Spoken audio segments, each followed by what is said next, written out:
पसंद आए तो माफ़ी दे दीजिएगा। देखिए, चैंपियंस ट्रॉफी में जिस तरह इंग्लैंड ने सबसे पहले टीम अनाउंस करी है ना, उन्होंने 145 प्लस के बॉलर्स सिलेक्ट करे, तो वो भी जहन में रखा।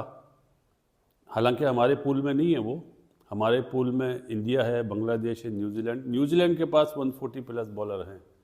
हेनरी वगैरह जो है ना, वो डेंजरस बॉलर हैं। उनके जो भी चैंपियंस बॉलर ट्रॉफी के स्टार्ट होने में तकरीबन दिन कोई रह गए हैं, 30-40 मोटा मोटा हिसाब लगाया जाए। और जो रेनोवेशन का काम है हमारे 3 क्रिकेट स्टेडियम्स में जहां पर मैचेस होने हैं चैंपियंस ट्रॉफी के, वो रेनोवेशन का काम यार रिपोर्ट्स ये बता रही हैं कि वो तो वाइंड अप नहीं हो पाएगा इतने टाइम फ्रेम में। और ये रिपोर्ट्स जो है ये मल्टीपल जो न्यूज़ आउटलेट्स हैं वो दे रहे हैं कि यार इन दिन इस टाइम फ्रेम में, क्योंकि 31 दिसंबर तक तो। हाँ जी खालिद साहब, क्या चल क्या रहा है? सर अभी तो ताज़ा तरीन खबर ये आई है कि स्टेडियम के हवाले से, तीनों स्टेडियम्स के हवाले से जो खबरें गर्दिश कर रही हैं, इंडियन मीडिया जो प्रोपोगेंडा कर रहा है आजकल कि जी TOI ने को रिपोर्ट किया है मेरा ख्याल। बिल्कुल, और उन्होंने लिखा है कि उसको जवाबन जो है वो पाकिस्तान क्रिकेट बोर्ड ने तफसीली एक जो है वो एक एलामिया जारी किया है। उसमें ऐसे करना नहीं चाहिए था खालिद साहब। नहीं करना चाहिए। देखें एक जो क्या सराहियां हो रही होती हैं, आप सब उसको क्या से मतलब उनको अब याद आ गया स्टेडियम जब उनकी टीम ने आना था।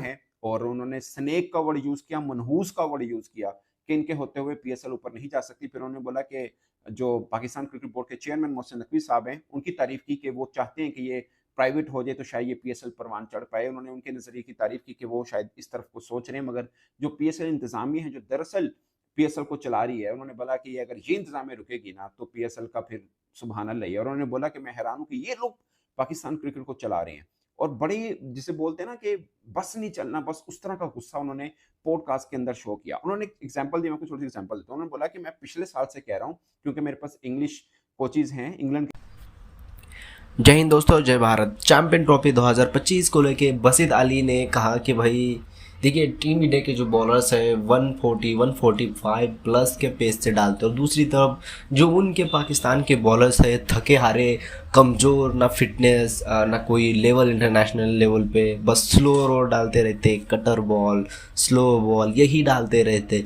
इनको अंदाज़ा ही नहीं है सामने वाले बैट्समैन मतलब किस तरह से उनको आउट करना होता है ना, स्पीड के नाम पे इनके पास कुछ नहीं है।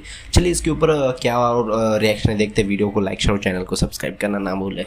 वो बस वो अब किसी ना किसी तरीके से ये प्रोपोगेंडा चाहते हैं कि यहाँ से जो है ना वो किसी न किसी तरीके से दबाव डाला जाए। और उसमें ये भी कई लोग मेंशन कर रहे हैं कि खुदा न खास्ता पूरी चैंपियंस ट्रॉफी UAE मुंतकिल की जाएगी।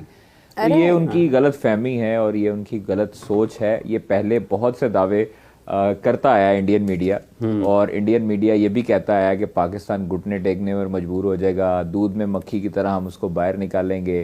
तो वो सब दावे करने वाले किस मुंह से फिर मोहसिन नकवी के स्टार्स की और मोहसिन नकवी की तारीफ़ें करते दिखाई दे रहे थे मोबाइल पकड़ के। अगर आपने देखा हो तो विक्रांत गुप्ता जब ये ऐलान कर रहे थे कि जनाब चैंपियंस ट्रॉफी जो है वो पाकिस्तान में भी होगी और इंडिया में भी होगी, पाकिस्तान को 3 साल के लिए जो है वो जिस तरह पाकिस्तान में भारत नहीं जा रहा तो पाकिस्तान भी भारत नहीं आकर नहीं खेलेगा, तो किस मुंह से आप जो है वो इस तरह के प्रोपोगेंडे कर रहे हैं? भाई हम लोग ऑन ग्राउंड होते हैं, हम लोग स्टेडियम्स में रोज जाते हैं, डेली स्टेडियम में जाते हैं। तकरीबन 250 से 300 मुलाजिम ऐसा है जो वहां पे वर्कर इस वक्त काम कर रहा है, स्टाफ काम कर रहा है 24 घंटे। इसको कहा जा सकता है कि सैकड़ों, अगर 24 घंटे है ना, अगर फर्ज कर लेना कादिर, इसका मतलब यह है कि जब आपने कहा ना कि 24 घंटे काम होता है और बैक वक्त एक ही वक्त में 300 लोग होता है 140 प्लस। ऑलराउंडर उनके 130 वाले नहीं होते, साउथी था वो लेकिन खेलता नहीं था। तो टीमें देख के, जो 3 टीमें हैं ना हमारे पूल में, उन्हें देख के टीम बनानी चाहिए। बुमराह का देखेंगे कि अनाउंसमेंट होती है या नहीं, मेरा ख्याल है 10% चांस है। मैच चेंजर चाहिए होंगे जी हमें, सीधी सी बात है। ऑस्ट्रेलिया में हम जीत कर आए, साउथ अफ्रीका में वाइट वॉश करा, हमारा कॉन्फिडेंस लेवल बहुत हाई होगा, इसमें कोई वो नहीं है। लेकिन जिसको भी सिलेक्ट करें ना, उसको कम से कम 3 मैच दें, इस तरह कॉन्फिडेंस दें। अगर कॉन्फिडेंस होगा बैटर्स में, बॉलर में कि भाई मैं 3 मैच खेलूंगा, तो कॉन्फिडेंस बहुत हाई हो जाता है। और क्रिकेट है ही खेल कॉन्फिडेंस का। अगर आपका कॉन्फिडेंस शेक हुआ है तो आप चाहे जितनी फॉर्म में भी हों, जाते हैं डर लगता है, आउट होके आ जाते हैं, बॉल करते हैं अच्छी, चौका छक्का लगता है। तो क्रिकेट में मेन चीज़ है कॉन्फिडेंस, और कॉन्फिडेंस देना किसका काम है? हेड कोच और टीम मैनेजमेंट का। मेरा ख्याल है आकिब को अब सामने आना चाहिए कि भाई ये चाहिए मुझे लड़के। टीम तो वही बनाता है वैसे वो जो सपोर्टिंग स्टाफ है उसके साथ जो सिलेक्टर्स बने हुए हैं, वो उन्हें भी चाहिए कि वो टीम ये देखें सामने कोचेस हैं, कुछ खिलाड़ी हैं जो मुझे बताते रहते हैं कि हमारे बोर्ड की तरफ से पाबंदी लगने वाली है कि आईपीएल खेल सकते हैं, बाकी कहीं पर आप नहीं जा सकते। उन्होंने बोला मैं पिछले साल का बता रहा हूँ, लेकिन अब चूंकि मीडिया में भी आ गया और सब चीजें सामने भी हुई, तो उस वक्त पाकिस्तान क्रिकेट बोर्ड कह रहा था ये रूमर्स हैं, यानी पीएसएल जो इंतजामिया थी बेसिकली वो कह रही थी ये रूमर्स हैं। कहते अब जब सब चीजें हो गई तो कहते मैंने मीटिंग में बोला कि इंग्लैंड वाले पाबंदी लगा रहे हैं तो हमें अवेलेबल नहीं होंगे, हमारे तो कोचिंग स्टाफ भी वहाँ का है और क्रिकेटर्स भी बहुत से हैं, जैसे डेविड विली हैं, क्रिस जॉर्डन हैं, वो भी जितने भी आप ड्राफ्टिंग के अंदर भी देखें ज्यादातर तादाद इंग्लैंड क्रिकेटर की है। तो उन्होंने बोला, मैंने बोला कि वो तो परमिशन ही नहीं दे रहे हैं तो फिर कैसे होगा? उन्होंने बोला छोड़ दें, कर लेंगे। उन्होंने कहा कैसे कर लेंगे? उन्होंने बोला कि वो अभी उसके बाद मीटिंग हुई जो ईसीबी के चेयरमैन की पीसीबी के साथ, तो उन्होंने बोला कि वो हमारी मीटिंग हो गई है तो वो सॉर्ट आउट हो गया। उन्होंने बोला उन्होंने आपको क्या जवाब दिया? ईसीबी के जो सरबराह है जिन्होंने मीटिंग की, उन्होंने क्या जवाब दिया? उन्होंने कहा कि हम देख लेंगे, इसको कर लेंगे। कहते इसका मतलब है ये सॉफ्ट नो है। देख लेने का मतलब, देख लेने का क्या होता है? ये कौन सा जवाब हुआ कि देख लेंगे? ये उन्होंने बोला ये कौन सा, ये सॉफ्ट नो है। तो इससे क्या आप देख सकते हैं? अली तरीन साहब ने कहा कि मुझे पीएसएल इंतजामिया ने कहा कि हम ऐसा करेंगे, हम इंग्लिश क्रिकेट बोर्ड की बीसीसीआई से लड़ाई करा देंगे। उन्होंने बोला बीसीसीआई से लड़ाई करा देंगे ईसीबी की? वो अब कैसे करेंगे? कहते बस छोड़ दें, हमारे पास प्लान है, हम बीसीसीआई और ईसीबी इंग्लिश क्रिकेट बोर्ड के आपस में लड़ाई करा देंगे और फिर प्लेयर हमारे पास अवेलेबल होंगे। उन्होंने बोला आप ये कह रहे हो कि मिलियंस डॉलर की लीग को छोड़कर इंग्लिश क्रिकेटर उन्हें कह देंगे ठीक है हम आपकी तरफ नहीं खेल रहे, और उनका बोर्ड कहेगा नहीं तुम पीएसएल खेलो जिसमें बहुत ही कम पैसे मिलते हैं, तो आप ये करना चाह रहे हैं।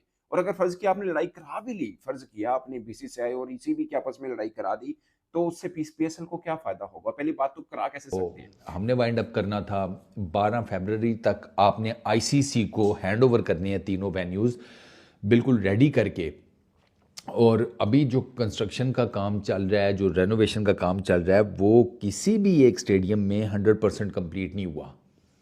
और अब आईसीसी का एक डेलीगेशन आना है नेक्स्ट वीक में, रिपोर्टेड है वो आएगा, वो आकर देखेगा सारे इंतज़ामात, तो फिर कोई जिसे कहते हैं कि आपको कोई एक, क्या आप उसे कह लें कि एक ऐसी अपडेट आपके सामने आएगी कि जिसके ऊपर आप चलो रिलाई कर सकते हैं। वो बेशक आपके फेवर में जाती है या आपके अगेंस्ट जाती है, क्योंकि 12 फरवरी से पहले आपने ये तीनों स्टेडियम्स रेडी करके देने हैं। और आज 8 जनवरी है। काम जो तीनों क्रिकेट स्टेडियम्स में चल रहा है वो आपके सामने है। ये कुछ जगहों के ऊपर रेनोवेशन ही, पूरी कंस्ट्रक्शन चल रही है। अगस्त के मंथ में स्टार्ट हुआ था ये पिछले साल काम। अगस्त में आपने रेनोवेशन का काम स्टार्ट किया और अब आप देख लें कि आप अगस्त, सितंबर, अक्टूबर, नवंबर, दिसंबर, 6ठा महीना स्टार्ट है और आप कहाँ पर खड़े हैं। और आपने 6-7 महीनों में आपने ये सारी रेनोवेशन करनी थी। एक और चीज़ आईसीसी के लिए जो डायलेमा है वो ये है कि अभी उनका वर्ल्ड T20 में ये जो इंफ्रास्ट्रक्चर वाला सारा मामला था ना, स्पेशली यूएस की लेग में, उसके ऊपर भी आईसीसी को ठीक ठाक किस्म की डज पड़ी है, ठीक ठाक किस्म का उनको बैकलैश आया है, क्योंकि वहाँ पर भी it was an absolute mess जिसको कहते हैं। कंस्ट्रक्शन जो स्टेडियम्स कंस्ट्रक्ट किए गए यूएस की लेग के लिए यूएस के अंदर, उसमें आईसीसी को ठीक ठाक किस्म का बैकलैश फेस करना पड़ा था कि यार ये आपके जो इंतज़ामात है ना, और बाकी भी इवन स्टेडियम्स की कंस्ट्रक्शंस, जो प्लेइंग फैसिलिटीज़ थी, जो पिचेस थी, प्रैक्टिस पिचेस, वहाँ के जो सारे मामलात थे, जो एक्सटेंसिव ट्रैवलिंग थी, ठीक है, वो जी दोस्तों, आपको क्या लगता है? अपना ओपिनियन जरूर रखें। वीडियो को लाइक शेयर और चैनल को सब्सक्राइब करना ना भूलें। वीडियो को बहुत सारा प्यार दे, चैनल को सब्सक्राइब कीजिए, सपोर्ट कीजिए। दूसरी तरफ देखा जाए तो इंडिया के पास जो बॉलर्स हैं, मोहम्मद सिराज, मोहम्मद शमी, जसप्रीत बुमराह तो छोड़ ही दीजिए, लेवल मैच नहीं पूरी दुनिया में। और दूसरी तरफ ऑस्ट्रेलियन बॉलर्स भी 145+, इंग्लैंड के बॉलर्स 145+, न्यूजीलैंड के बॉलर्स ठीक ठाक है, यहाँ तक कि अफगानिस्तान के बॉलर्स मतलब वेरी डेंजरस है यार। और साउथ अफ्रीका के बॉलर्स देख लीजिए 145+। और दूसरी तरफ पाकिस्तान के पास क्या है? शाहीन अफरीदी, नसीम शाह, मोहम्मद मतलब इतने इतने दिखने में बस नाम अच्छे है, बाकी इनके जो काम है कुछ भी नहीं है, कुछ भी नहीं है। जब चलते तो ठीक ठाक चलते, लेकिन ऐसा ख़राब खेलते ना भाई ये, इनकी फॉर्म रहे या ना रहे, इनका जो बॉलिंग का अंदाज है वही रहेगा। ना इनसे विकेट लेने को आती है, ना कुछ नहीं आता।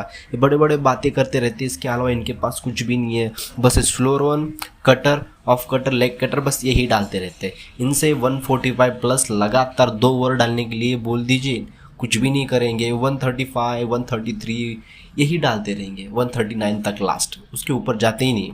आपको क्या लगता है दोस्तों, इसके ऊपर अपना ओपिनियन जरूर रखें। वीडियो को लाइक शेयर और चैनल को सब्सक्राइब करना ना भूलें। वीडियो को बहुत सारा प्यार दीजिए, चैनल को सब्सक्राइब कीजिए, सपोर्ट कीजिए। मैं मिलता हूँ नेक्स्ट वीडियो में, तब तक के लिए जय हिंद, जय भारत।